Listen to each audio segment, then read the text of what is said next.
Oi, pessoal. Mais uma vez estamos aqui. Obrigada pela participação. Ih, já vi que eu coloquei esse xing-ling e vai ficar no meu olho aqui. Ai, que saco. Mas vamos lá. Então, a gente combinou de conversar hoje. Ai, saco, eu tenho que tirar esse óculos. Conversar hoje sobre o DPO, Data Protection Officer, ou encarregado. Para quem está nos assistindo, para que as pessoas entendam o porquê que a gente está aqui, como eu expliquei no vídeo anterior, a gente faz essas reuniões todos os dias com as equipes LGPD do nosso escritório, Bertolini Werneck, e sempre saem discussões muito boas. E por isso a gente resolveu divulgar isso e deixar quem tiver interesse sobre esses assuntos participar. Então, na semana passada, eu acho que a gente já teve um feedback bem positivo, e agora combinamos que hoje falaríamos sobre o DPO ou encarregado. Acho bem importante esclarecer a primeira coisa, que as empresas pequenas, pequenas empresas, entendem que não precisam ter um encarregado. Então, eu já quero esclarecer que isso é um mito, é uma lenda, porque a autoridade nacional, a NPD, ela pode vir a colocar uma linha de corte e não exigir o DPO, que depois a gente já vai explicar o que é para todas as empresas, mas hoje todas são obrigadas, sim. Quem quer começar, pessoal? Bom, eu posso dar continuidade. Bom, então primordialmente é essencial que a gente saiba que o encarregado ele é responsável por garantir as iniciativas de aderência e adequação da LGPD sejam aplicadas e mantidas na empresa. Então, o encarregado ele é um canal de comunicação, né, entre a empresa, os titulares e também a agência nacional. Ou seja, ele é um intermediário entre estes entes, né, que estão ligados aí a uma operação de tratamento. Seja através de um contrato com fornecedores, seja com clientes, parceiros e afins. Então, algumas das funções do encarregado, né, são acolher as solicitações dos titulares, prestar esclarecimentos, orientar os colaboradores acerca da proteção de dados pessoais, executar as atribuições determinadas pelo controlador, entre outras funções. E é aí que surgem algumas preocupações, que é onde ele se localiza dentro da estrutura organizacional da empresa, né? Quais são suas responsabilidades, a quem ele responde. E um questionamento muito comum, né, que chega para nós no nosso dia a dia dos projetos, é se o encarregado atrai essa responsabilidade para si como pessoa física, né? Então, qual é a responsabilidade do encarregado? Ela é contratual? O encarregado responde diretamente aos titulares? Então, tem uma ligação aí também com a questão trabalhista, né, Evandro? Exato. Então, eu ia falar justamente disso, da responsabilidade. O encarregado, na verdade, se for uma pessoa física contratada da empresa, ele vai ter um contrato de trabalho e ele vai ser um empregado dessa empresa. Então, a responsabilidade, a tomada de decisão é da empresa, né? O encarregado está ali para passar as orientações, né? Mas a tomada de decisão é da empresa. Então, quem responde é a empresa, né? O encarregado vai responder se ele atuar com algum dolo, se ele, por vontade, fizer um ato que cause o dano. Aí sim incidiria uma responsabilidade dele, mas a princípio a responsabilidade cabe à empresa. E como isso tem muito a ver. Desculpa, Letícia, pode falar. Não, eu só ia fazer um gancho aqui, que isso tem muito a ver com a questão da autonomia e independência do encarregado, né? A gente sabe que o encarregado ele precisa atuar com essa autonomia, mas há uma certa, eu vejo que há uma certa, uma não compreensão do que é essa autonomia dentro da empresa, porque eu vejo que algumas pessoas entendem que o DPO, então, o que ele disser é o que tem que ser feito. Isso seria a autonomia. E, na verdade, não. Essa autonomia é a não influência, ele poder ter acesso a, por exemplo, documentos sigilosos, a salas restritas. Então, assim, essa autonomia está ligada a trabalhar sem a influência, a orientar de acordo com o que a lei estabelece. E aí, então, a diretoria ou o board da empresa vai delimitar o que é melhor para aquela empresa. Então, o papel ali do encarregado é orientar, prestar essa consultoria, né? E é aí que é isso que está ligado com a responsabilidade, porque então, como a empresa define o que é melhor para a sua estratégia, ela também responderá perante os titulares e não o DPO como pessoa física.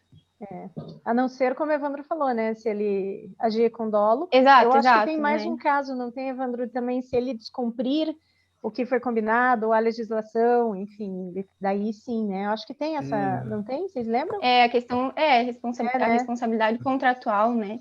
Então. Isso. Agora, eu acho que aí entra, já vou passar a bola para os outros, mas em todo o teu discurso, Letícia, que é a nossa DPO do grupo, acho que você fala com muita propriedade, mas a gente tem visto na prática que justamente essa questão de caber à empresa decidir o que fazer e seguir ou não as recomendações do DPO gera uma frustração no DPO. Exatamente. Uma frustração, porque as empresas não estão ainda dando o devido valor à LGPD, então se sentem como o DPO sendo uma obrigação goela abaixo, eles não estão enxergando ainda a vantagem e a importância de ter um DPO, e aí a pessoa se frustra. A gente tem casos concretos das empresas que a gente está adequando, dos DPOs falarem, olha, não aguento mais. Mas deixa eu passar a bola, quem mais, pessoal? Eu queria falar justamente sobre isso, me chama muita atenção, porque eu acho que em tudo, assim, é muito melhor você ouvir, presta atenção aqui, de alguém que está contigo, do que a falha ser apontada por alguém de fora, né? Claro. É justamente valorizar isso, que eu acho que os diretores, e enfim, tem que ver essa figura como alguém que está ali para jogar junto, e não alguém que veio para atrapalhar, nem para, sei lá, criar encrenca e criar empecilhos para o negócio, nada disso. Mas é justamente, tô te dizendo que isso aqui era melhor não fazer. Então, eu acho que não vejo a hora dessa visão melhor, assim. Agora a gente percebe, não só aqui, na Europa também, a gente vê que as empresas ainda precisam amadurecer um pouco essa questão do encarregado, sabe, da função do encarregado, o que ele é, o que ele faz dentro da empresa, porque ele tem esse lado, esse caráter de orientação, né?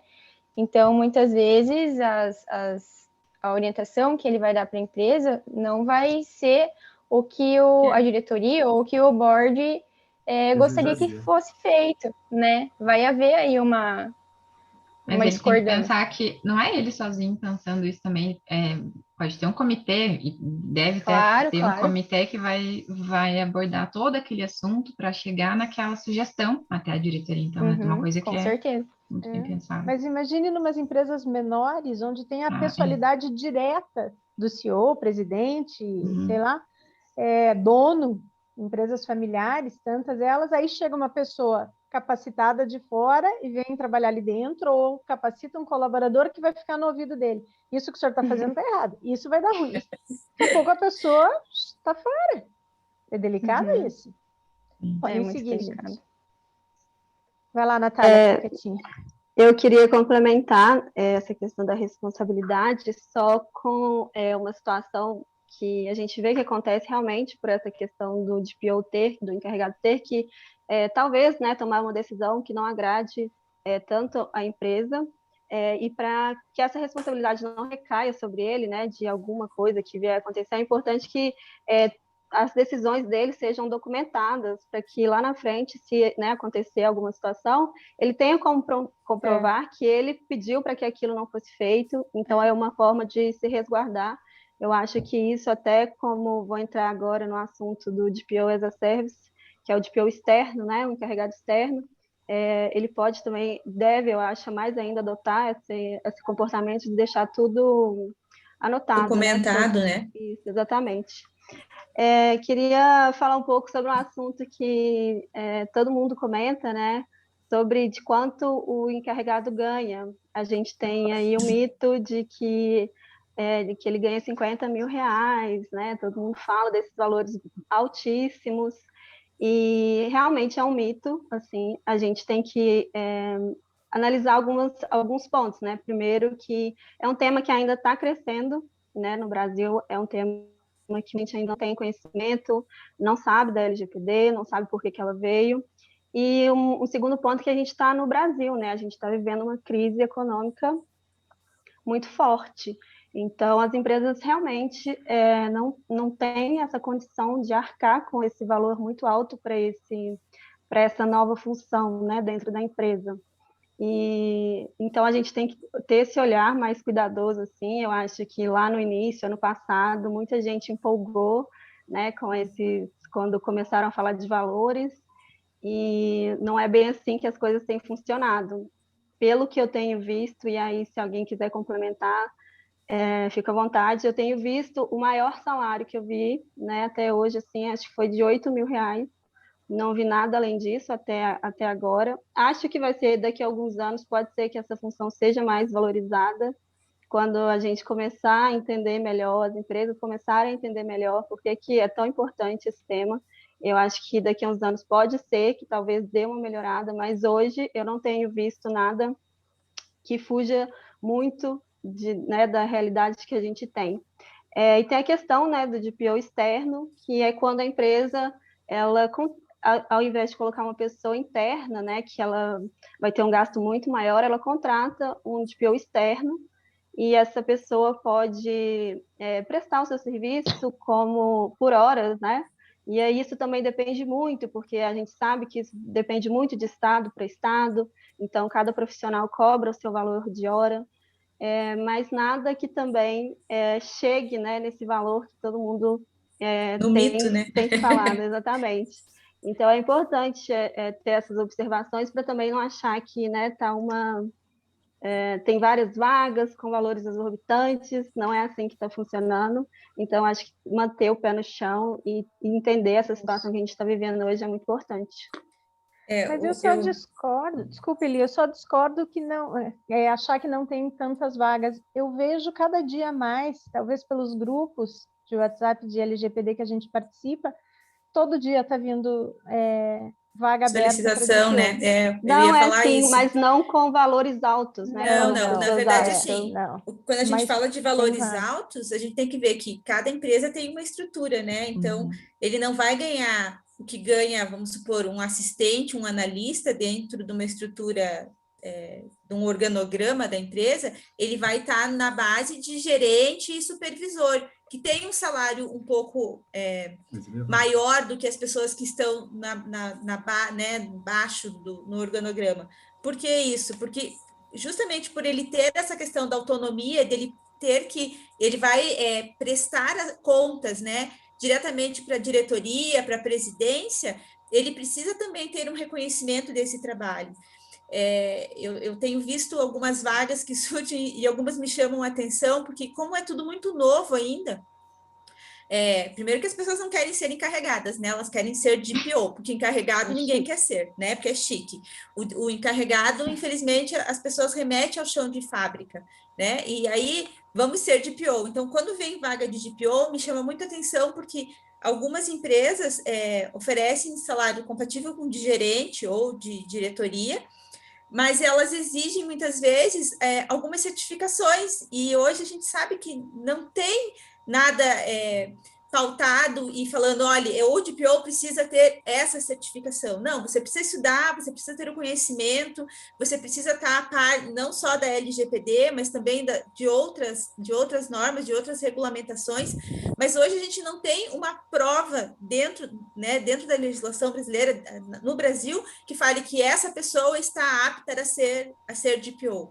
E isso me chama muita atenção, porque as vagas que a gente acaba vendo, né, que surge dentro dos grupos de WhatsApp, eles pedem essa certificação, que para mim me espanta, porque a grande maioria não tem, e muitos pedem experiência. Como é uma vaga nova... de 2 anos, teve uma agora, né? Como que você vai dar uma experiência de 2 anos para um cargo que acabou de surgir, né? Então, isso as pessoas precisam tomar um pouco de cuidado, porque, assim, é aquela velha história, né? O papel aceita qualquer coisa. Então, se eu colocar ali que eu quero uma pessoa com experiência de 2 anos, né? Eu posso solicitar, mas que não vai vir com essa experiência, não vai vir, né? Mas, Eli, eu acho que a certificação internacional é tão importante. Eu acho que quem puder fazer, sai anos-luz lá na frente. Sim, Liliana, mas nem todo mundo no Brasil tem o conhecimento e tem como fazer essa certificação internacional, né? Então, como que você vai exigir, né? Então, assim, não tem uma faculdade que você entre na faculdade para ser um DPO, não existe isso, né? Existe sim as certificações do EXIM, tem do IAPP, né? Então, mas são poucas as pessoas ainda que a gente sabe que tem, porque é uma certificação que ela vai numa riqueza de detalhes, não só da LGPD, mas também da ISO 27000, ela é voltada bastante para a área da tecnologia da informação, então nem todo mundo tem esse conhecimento, né? E a gente tem que deixar mais uma coisa que eu acho que é importante a gente deixar claro, não é só advogado que pode ser DPO ou encarregado, sabe?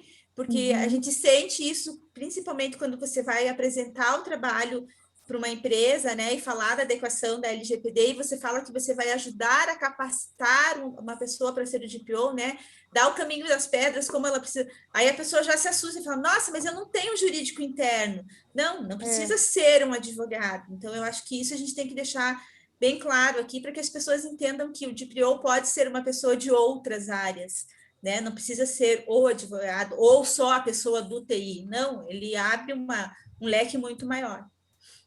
Deixa eu perguntar uma coisa para vocês. Vocês acham melhor para uma empresa, se a empresa fosse de vocês colocariam, dentre 3 possibilidades, um DPO externo, um colaborador já existente, vocês colocariam mais essa atribuição ou contratariam uma pessoa para ser DPO, para ser empregado, seletista e DPO? Das 3 possibilidades, Evandro, rapidinho um bate-bola.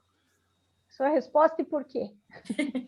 Então, depende. O empregado, ele tem conhecimento ou eu peguei um para ter a figura do DPO? Essa pessoa que vai ser empregado, ela tem conhecimento ou é uma pessoa que eu só peguei para ser? Acredito que daí são várias... Né? Mas vamos pensar que são 3 pessoas bem capacitadas. O seu empregado. Colaborador já existente, um que você vai contratar para ser o seu DPO, ou o as a service, que é uma empresa que fornece DPO. Qual você faria? Pegaria o empregado, porque já é da casa, já tem conhecimento, não precisa abrir para externo, para fora. Eu pegaria o empregado. Letícia, estou indo na ordem dos quadradinhos. São vários pontos que precisa analisar, e o financeiro não fica de fora, né? Precisa avaliar também ter a questão da viabilidade financeira, né? O que é melhor para a empresa? Contratar um externo, uma empresa externa, agora, né, com a nova diretriz, com o novo guia aí da NPD, né, que deu aso aí para essa possibilidade também. Mas, bom, eu sou suspeita a falar. Você perguntou para a DPO, ela vai falar que contrata de Me contratem agora. Contratem, né, Letícia? E paga 50 mil. De preferência. Eu acho que essa eu vou passar a bola. Tá bom, você é suspeita. Você não tem isenção de ânimo, Natália. Bom, eu acho que tem que ser observado todos esses pontos que a Letícia falou mesmo, mas eu contrataria uma pessoa nova para exercer essa função. Eu acho que contratar um empregado... Não, uma pessoa... Contratar um DPO externo, não DPO as a service, mas contratar uma nova pessoa para assumir essa posição dentro da empresa. Isso, um novo empregado. Isso. Eu acho que essa situação de colocar um empregado interno pode ensejar em acúmulo de função. A gente já tem visto algumas situações que parece que não pode, né, haver essa situação. Então, eu escolheria essa pessoa externa para exercer esse novo cargo dentro da empresa. E por que não o as a service? Porque eu acho que você ter uma pessoa dentro da empresa, você vai conseguir exercer o seu trabalho de uma maneira muito melhor, mais eficiente, porque você vai estar ali todo dia, você vai conseguir observar assim, detalhes, igual a gente já percebeu, né, nos nossos mapeamentos, como que é diferente fazer presencial, porque realmente a gente vê assim, algumas coisas que se a gente tivesse somente externo, a gente não ia conseguir visualizar. Então, ele vai ter esse olhar muito mais cuidadoso para tudo que acontece ali dentro. Entendi. Amanda? Eu sou libriana, eu tenho dificuldade para escolher, gente. Mas se for por dinheiro, eu ficaria eu acumularia a função de alguém da minha empresa. Mas se não for a questão do dinheiro, eu não vejo problema no as a service e não sinto que vai ter esse distanciamento tão grande da empresa, porque a maioria não, né? Mas muitas questões podem ser pontuais. Tipo, eu preciso do teu olhar nisso. Daí eu vou explicar para ele, isso acontece assim, assim, assim, o que é que eu faço? E talvez, né, dê para fazer um contrato mais adaptado, talvez horas, tantas consultorias no mês, tantas análises, enfim, eu acho que eu olharia pelo as a service. Doutora Elisânia Fornari. Eu também contrataria um DPO ou encarregado externo. Primeiro pelo custo, né, de não ter o custo de um colaborador novo, porque um colaborador novo você tem um custo alto, né? Um empregado? É um empregado novo, né? Então, eu não contrataria um empregado novo para essa função. Eu contrataria uma consultoria externa para me ajudar desde o começo ali da adequação, para ele estar ciente de todos os passos que vão ser feitos e ele dar continuidade a partir do momento que a consultoria acabar, né, finalizar a implementação da LGPD. Eu acho que essa pessoa conseguiria fazer tudo isso, né?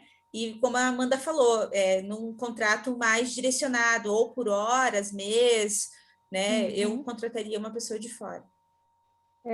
Vocês sabem que eu também, e eu não teria a menor dificuldade em responder essa pergunta se fosse numa empresa minha. Eu contrataria as a service. A premissa básica é o seguinte, eu acho que uma pessoa, eu contratando, pagando salário, 13º, férias, não sei, no momento, como vocês falaram, de crise, que de 1.500 para cá o Brasil está em crise, não sei se vocês perceberam, né?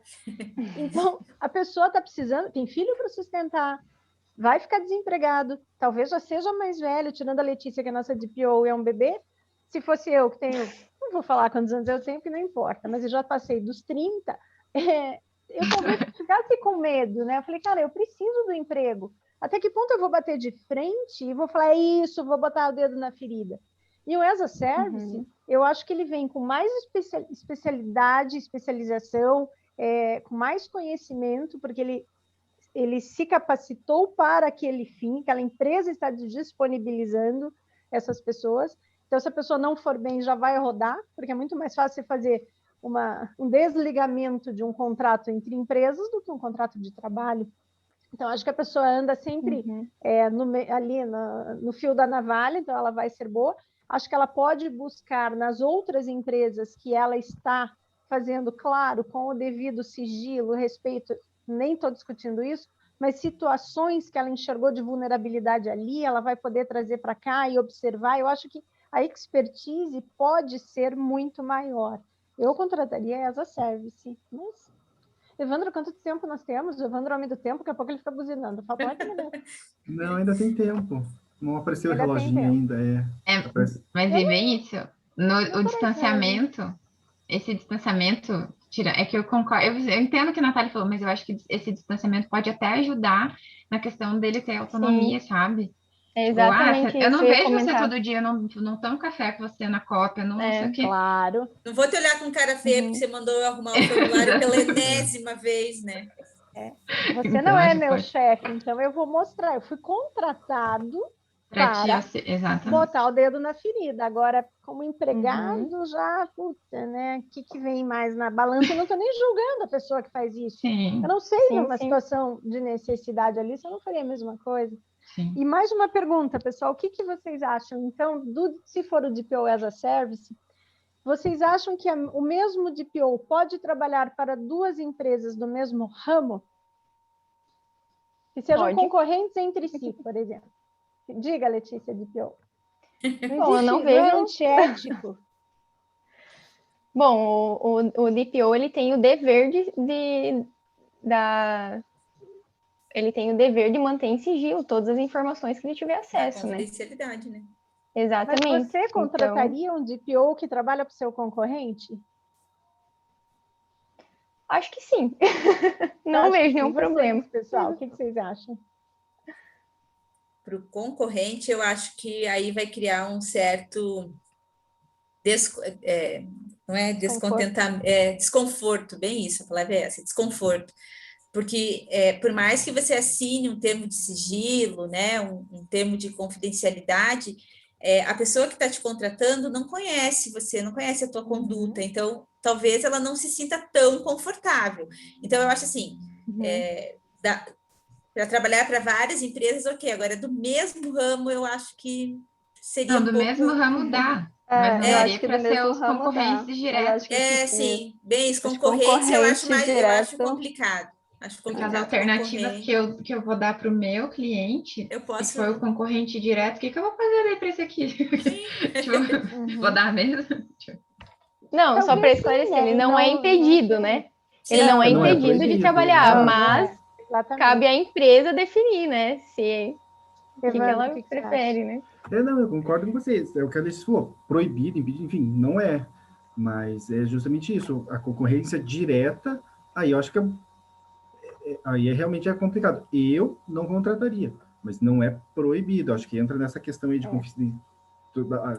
que a Amanda falou, a solução que eu vou dar para um, eu dou para outro também, como é que eu faço? Então, acho que tem que ver não só a concorrência, mas se é uma concorrência direta ou não, né? Se é a mesma...